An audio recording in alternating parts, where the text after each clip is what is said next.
Carlos Takam will crumble in the later rounds against Anthony Joshua, according to rival heavyweight David Haye. Joshua's fellow Londoner Haye insists that late stand-in opponent Takam cannot be properly prepared for Saturday's 80,000 sellout fight, even though he was on standby for 5 weeks.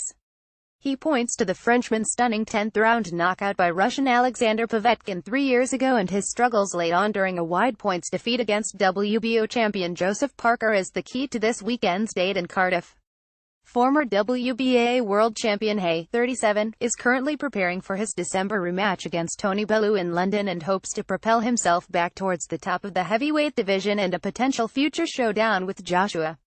Anthony Joshua exclusive. I'm so dangerous now, I'm a smarter boxer, Haye told Standard Sport. I used Takam for sparring on a number of occasions. He was always very strong and had a very good work rate.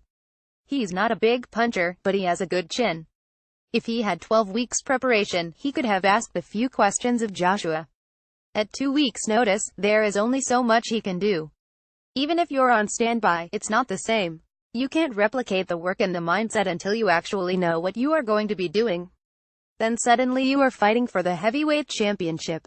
But whenever Takam has had to step up, he has fallen short. Joshua v. Takam. Tale of the tape. French-Cameroonian Takam, 36, was summoned as a late replacement after Bulgarian Kubrat Pulev withdrew from his mandatory challenge for Joshua's IBF world title because of a shoulder injury. As the next boxer in the organization's rankings, he had placed been on alert in case Pulev hit a problem. He will face the biggest night of his career against 28-year-old Joshua in front of a near 80,000 partisan crowd at the Principality Stadium. Takam has lost 3 times and drawn once in a 39-fight professional career, with 2 of those defeats coming in his last 7 bouts.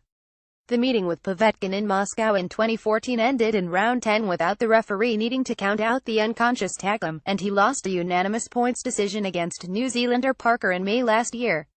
Joshua vs. Takam. Where to watch and how to stream. Haye added he was knocked clean out by Povetkin in a late round. When he took Parker to the later rounds, he lost on points.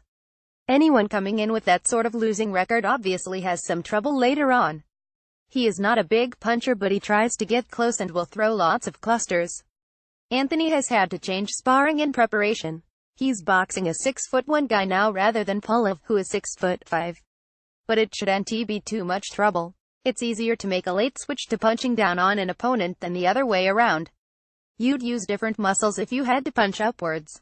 And let's face it, Joshua is a phenomenon. It doesn't really matter who is in the other corner. The fans just want to see him knock out someone, whether he's called Pulev or Takam. Haye has launched his own promotional career as well as preparing to avenge his March defeat by Bellew.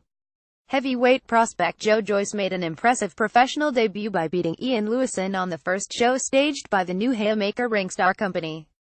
Haye said, "My preparation for my next fight is the most important thing. Getty Images. I've got a really good team who take a lot of the day-to-day promotional stuff away from me, but I'm not training every hour of the day. I'm not the type who sits there stewing about my next fight. I train, relax and get on with other stuff. People keep saying boxing is finished. But we've got more active world champions than ever, bigger crowds and bigger TV figures than ever. It is one of Britain's most successful sports.